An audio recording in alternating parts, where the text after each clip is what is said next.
Today is December 1st of 2023, the meteorological beginning of winter. In case you were wondering, that's your useless fact of the day. My name is Larry Lannon.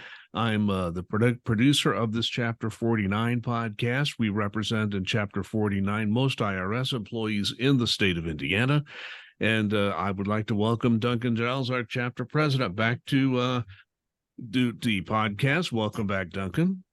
Thank you, Larry. It's always good to be here. And we have a couple of guests today. If you're looking on video, you can see that already. So I will bow out here and let Duncan take this over and speak to our guests on the first part of our podcast today. Yeah, we've got a couple of guests from United Benefits who work with NTEU on several different issues. And Zach, why don't you go ahead and introduce yourself and take it away and let people know how United Benefits can help NTEU members. Absolutely. All right. Thank you, Duncan. And thanks for allowing us to be here. You and Larry both. We really appreciate this. My name is Zach Peck, and I've been with the company and been working with federal employees for almost 18 years now. It seems like it was just yesterday, but kind of what we do is for NTEU and for federal employees in the membership of NTEU is we help them with all aspects of their benefits, from the new hire orientation of when they come in, helping them select health plans, helping them select, their core benefits, to additional benefits that they can receive by being union members and being part of NTEU. So we do have a special NTEU benefit package for that membership as kind of a great incentive. Now, also, we help post-retirement as well. So all through their federal career, as well as going into their retirement. So we can help them with their retirement. We can help them with their Medicare as well. So that's kind of, in a nutshell, basically what we do. I hope I hadn't missed anything there, but I want to introduce my partner here with me. She is a specialist in the FEHB, Medicare, in that division. All right, Nicole is the National Health and Medicare Director for United Benefits. She's been in the insurance industry for 6 years. Prior to that, she worked in finance at one of the top 25 children's hospitals in the country. So she has became our leading expert in, national health and Medicare benefits. So, Nicole, you won't have anything to say? And Duncan, you got any questions on that? Well, before Nicole starts, I just want to reemphasize, Zach, and make sure that when folks contact United Benefits, either directly or through their chapters, that there's no cost for any consultations or any questions that the members might have about exactly what you guys offer. That is a great question, and that's 100% correct. It is no charge to any of those members. There's no cost at all. We offer these services as a free service for for being members. So thank you. Great. Okay. Nicole, that was a very nice introduction that Zach gave you. And the reason that I wanted to have you folks on the podcast today is because it is open season, and just want to dive in a little bit and talk about how folks can really help themselves by choosing the best plans during open season. Yes. So there's a couple things that when you're looking at plans that you're going to want to pay attention to. A lot of times when we choose a plan, we're looking at either cost and we want the cheapest plan, or we're looking at cost and think that more expensive is better, or we're just taking advice from a friend. And we probably, the two most popular carriers are the most popular because friends have said, hey, this carrier is great. And I always tell any federal employee I'm talking to, when it's related to what health insurance do I choose, they're all honestly good options. I've seen group plans from very small businesses to very large companies.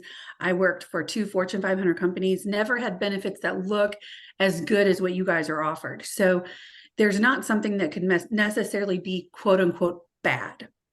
But the things that you'll want to pay attention to as it relates to what's good for you specifically is deductible, and more importantly, out-of-pocket max. So your out-of-pocket max is the most you would have to pay in a given year if something major happened to you. So think about things like heart issues, cancer, hospital stays, surgeries. That number is oftentimes more important than that deductible number. Then looking at copays for things like doctor visits, and sometimes some of the plans have copays for surgery, or they might have copays for lab work and x-rays. And then looking at that biweekly premium, and does that fit your budget? After you look at all of that, there are links when you're looking at things in either OPM or your BenFed site where you can check and make sure your doctors are in network. So maybe you see something that looks really great, the premium's really good, but maybe your doctor's not in network. So you want to double check the networks. And also there's also a link to look at medication, so you can see how your specific medication is covered under a given plan. So those are kind of the key things somebody would want to look at. Yeah, and we at NTEU pay for the members to get the consumer's checkbook, Okay. which I find a invaluable source for comparing apples to apples. For sure. Because like you said, you can get down, people just want to take a quick look. Oh, well, I've always had this, so I'm always going to want to keep this. And when I hear answers like that, it makes me want to just bang my head against my desk. Dear God, no. Yes, we hear that a lot. And to that end, I talked to somebody this week. They're getting ready to retire next year. So they're like, we're trying to figure out what health insurance we should choose for next year. They had the absolute most expensive health insurance that they could get on OPM. They were paying, I think, around $1,300 a month for just 2 people. So, and they had never looked at anything else, never looked at any options, because it was what they had always had. And that to me is just insane. I've done workshops. We have a call site in Indiana, and I've done at Indianapolis, done a workshop before in showing people exactly the apples to apples comparison. And once people take a look at that, I find that they're like, it's almost like a light goes on above their head. Yes. And they've not taken the time to look at it. They either picked something and stayed with it based on premium, either high or low, or what somebody told them to do, without looking at how maybe that impacts their cost of care throughout the year. Yeah, and one of the things that I like to do is I go through, and I did this earlier this week. I took a look. I like my plan. Mm-hmm. My plan's got, decent premiums. My plan has, good catastrophic coverage, right? Things of that nature. But I always want to check every year. I want to take a check. Is this the right plan for me? Yes. And it's good to look at it every year, especially since there's so many options, and things can change, either your premium or deductibles, copays, things like that can change every year. Even network can change. So with the amount of options you guys have, it is definitely good to at least check it and make sure, if you don't want to change plans, that your current plan is going to meet your needs. Yeah, because even folks who do, one of the things that I discovered about mine, because I'm getting more seasoned, not quite there yet, but things like Medicare Advantage plans, some of the companies out there will pay for those or pay a portion of those so that they're not basically on the hook for everything. So, I mean, aren't there a lot of different moving parts for this? There are so many different moving parts. And since you brought up Medicare, that's, one thing, your health insurance can act, kind of coordinate differently with Medicare. So as people are going into retirement, that's another piece of the puzzle to look at. Well, if I'm over 65 or going to be 65 soon, how does this plan work with Medicare? Because they don't all work the same. Even within carriers, they might not all work the same with that given carrier. And how it works with Medicare, some of the plans are, like you said, going to help pay for Medicare. Some are going to cover everything Medicare doesn't pay, and some don't. So you definitely want to check that out if you're of Medicare age. Yep. And once again, I would urge all members out there that are listening or watching this to go to www.ntu.org and, go look at that consumer's checkbook. You can take a look, it'll ask you what your zip code is. Very easy question and answer thing that, you do online for just a few minutes, and you're able to compare these things. And this can put literally thousands of dollars in a lot of cases, wouldn't you say, into people's pockets if they're not on the right plan. Absolutely. Yes, it can save you a ton of money either in your premiums or your cost of care for sure, 100%. Now, how does United Benefits play into something like this? Do you ever advise members during open season, or is this part of something that when you sit down with members, you talk about? So both. So we actually just did a webinar on this. And if you want to access it, you can go to our website, which is just unitedbenefits.com. You can look at that website, at that webinar. You can also contact us and we will help you navigate this, whether it's going through the consumer checkbook with you, looking at plans on OPM, telling you or answering questions about your current plan. Some people don't understand what all those terms are. They don't understand the difference between coinsurance and copays. They don't understand the difference between their deductible and out-of-pocket max. They don't know if their plan covers them out of network. And those are things that we can advise on and will advise on at no cost to your members. And where do they go again to be able to do that? unitedbenefits.com. You can either watch our webinars or you can fill out a form and somebody will contact you. Yep. And some of the things that, like Zach was saying earlier, you guys have a whole slew of different programs that can help, depending, because everybody's needs are different, whether Correct. it's health insurance or, life situations, on different things that can help employees getting through their lives. Absolutely. And, part of what we do is not just looking out for you in terms of while you're on the job, but looking out for you in terms of your whole life, in terms of your, your finances, your health, how all of these things work together to impact you. So when we think about health insurance, we think, okay, this is the thing that saves me. And it does. It provides such a financial protection to have health insurance, but people don't think about, if I get sick, what happens? And that's part of what United Benefits does, because if you're sick, you get cancer, you have a surgery and you're out of work for 3 months, you have health insurance, but you might not have sick leave left. You might not have enough savings to pay that out-of-pocket max, which can be anywhere from $6,000 to $9,000. And that's where we come in and help fill those gaps that your health insurance might leave behind. Excellent. Excellent. And, just for the folks out there, I've known the folks from United Benefits for a long time, dealt with them. They're a very good company to talk to. And again, as we emphasized with Zach, this doesn't cost you anything. It's filling out a form, somebody contacting you, talking to you. If you, like certain programs, you can do part, all, or none, just depending upon your situation. Is that correct, Nicole? Absolutely, yes. And we're really here with the sole motive of helping our federal union members to make the best choices for them. So whether that's just giving you advice, whether that's showing you a product, whether that's just helping you through either a process or a claim, we're just here to help and support the union and their members. And that's what we all need, is all the help we can get. Is there anything you would like to add, Nicole? I don't think so. I think we covered, a lot at a very high level, but like I said, if you guys need help, have any specific questions, you can reach out to us anytime throughout the year. And so there you have it, folks. I want to thank both Zach and Nicole for appearing here, breaking down a little bit more what's going on during open season and the other benefits that United Benefits offers. Thanks for having us. Yes, absolutely. Thank y'all so much. Thank you. Guys, Nicole, have a good day. Yeah, Thank Nicole, you. Zach, thank you very much. We'll excuse you. You can go back to whatever you were doing before. Zach's on the road, so please Yep. be careful out there, Zach. Yes, sir. I will. Y'all have a good day. Thank y'all so Okay. much. Thank you. And thank you as well, Nicole. Always, it's good to talk to you. Good to listen to the conversation. Yes. Very Good to meet you very guys. Thank you. Okay, take care. I don't know, Duncan. I think you just put me out of a job. You're just great, just hosting this thing all by yourself. You don't need me anymore. I can really retire. Oh no, trust me, I always need you wherever I go. And they're like, you're okay, but that Larry guy really knows how to do it.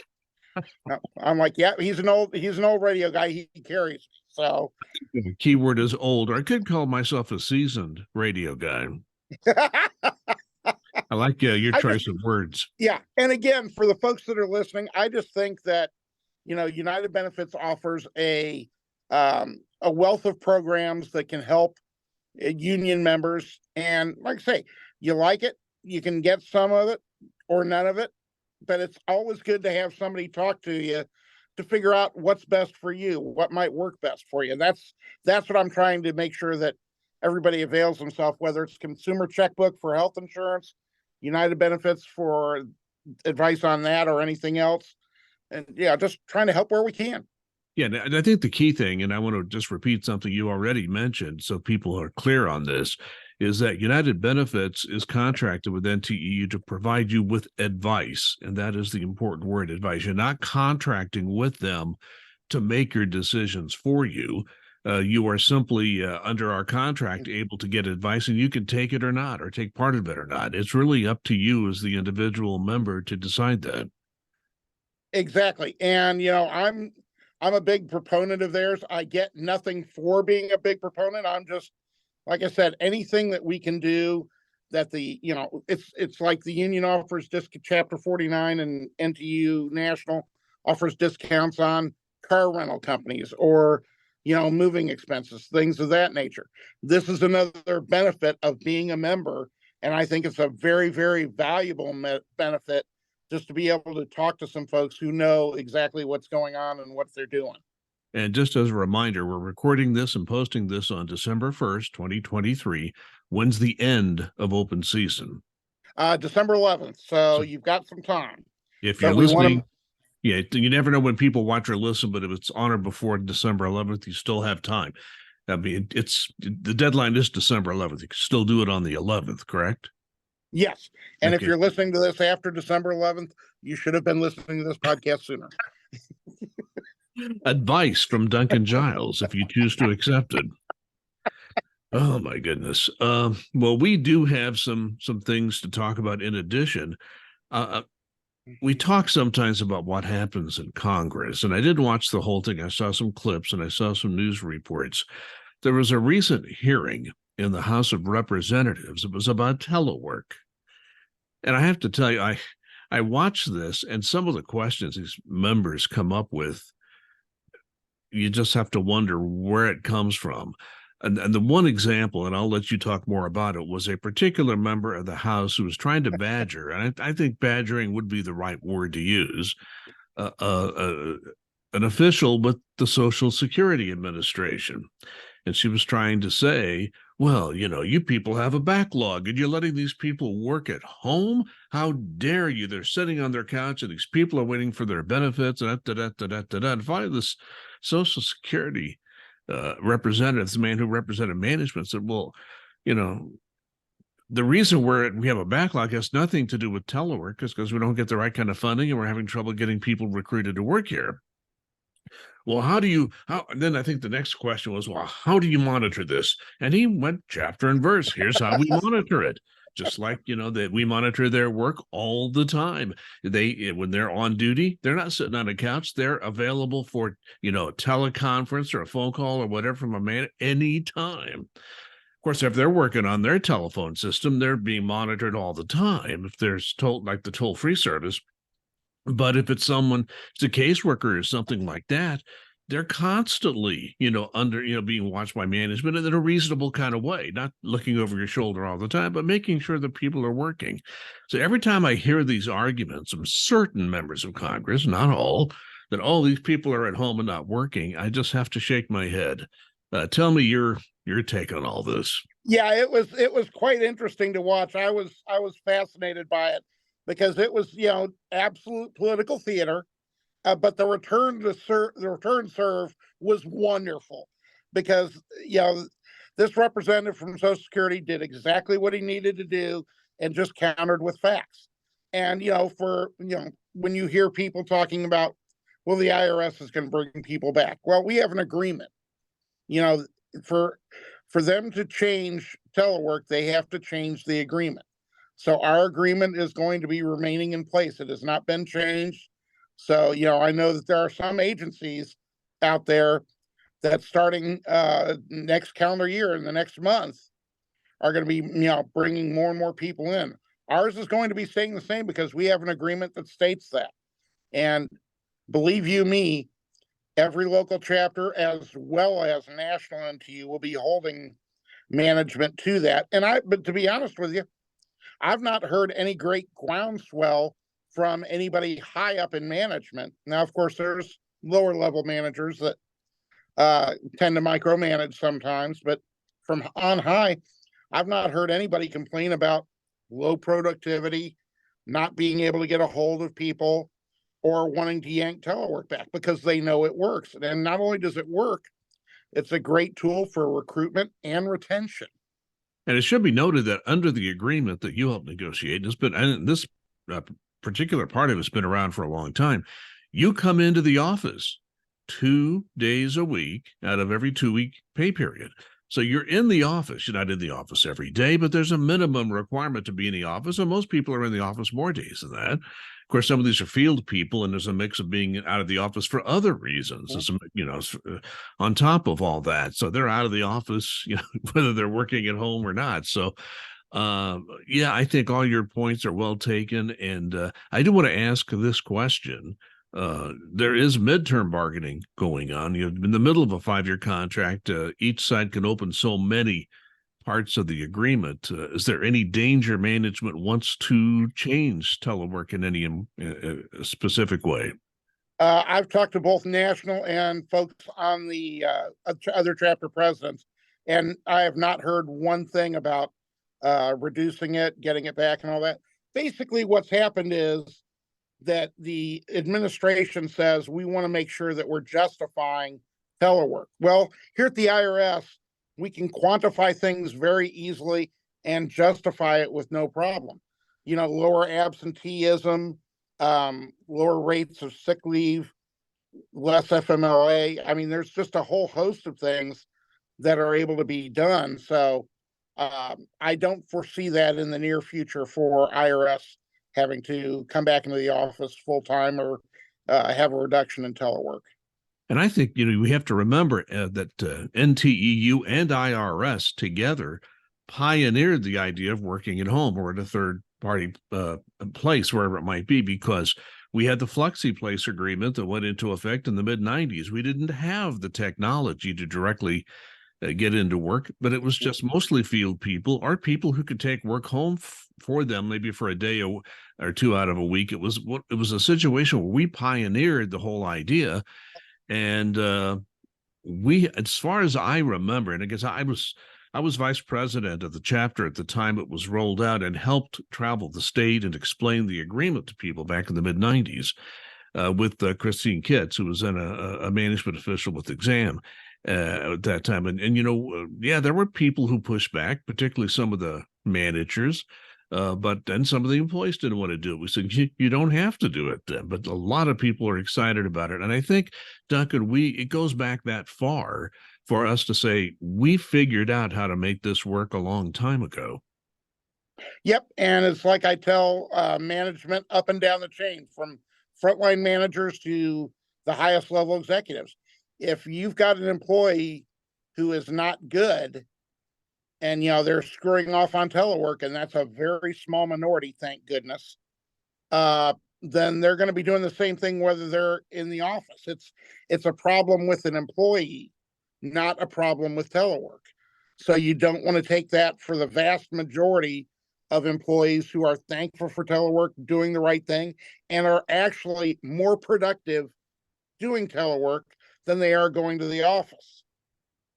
Yes, and I can say as a former manager and union official, that's very true. Although I managed taxpayer assistance centers, so the opportunity to work telework wasn't there as much as in other parts of the service. But people did occasionally do that, and I don't think there was ever any problem with it.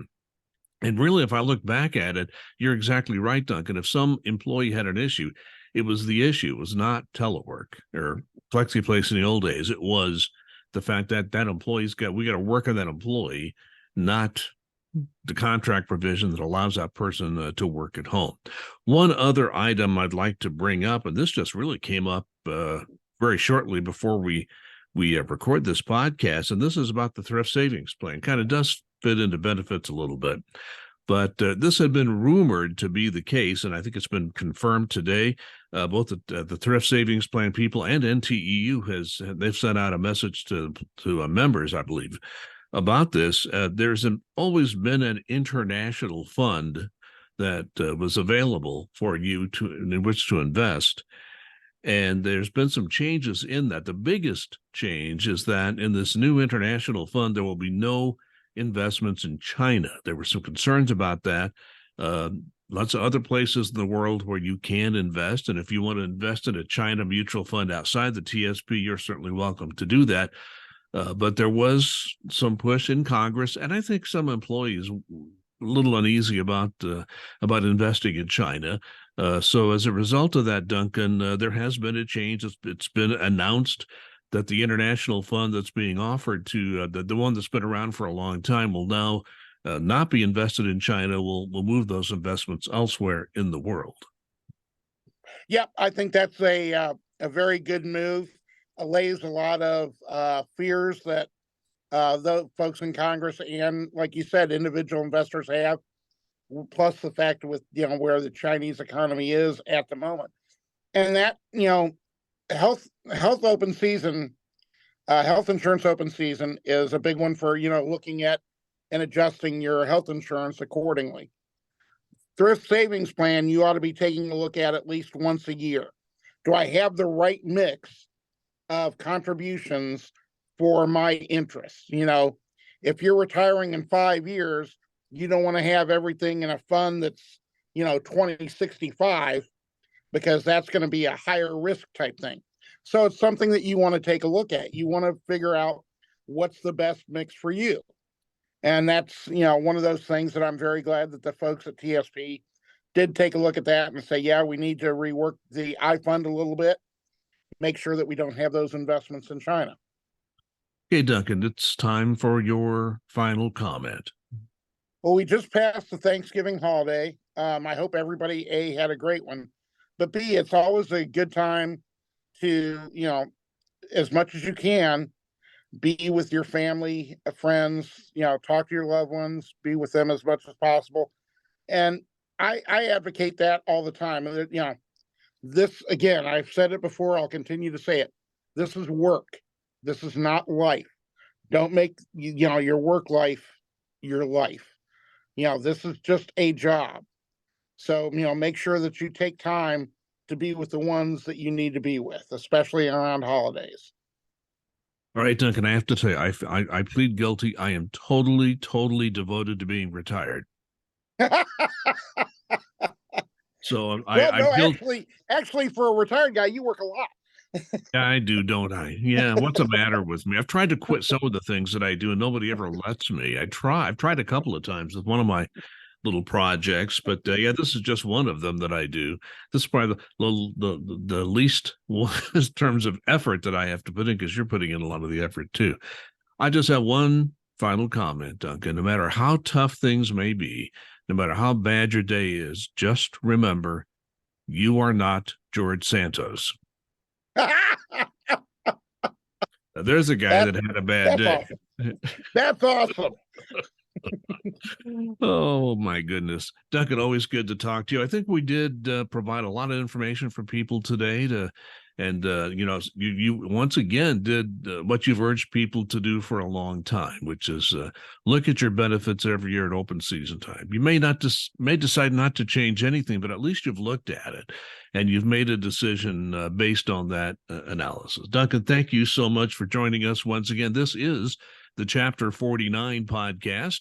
And we have our podcast. We try to make it weekly. Didn't make it last week because it was Thanksgiving week. We'll probably take some time off around the holiday of Christmas as well. But we do thank you for watching and listening.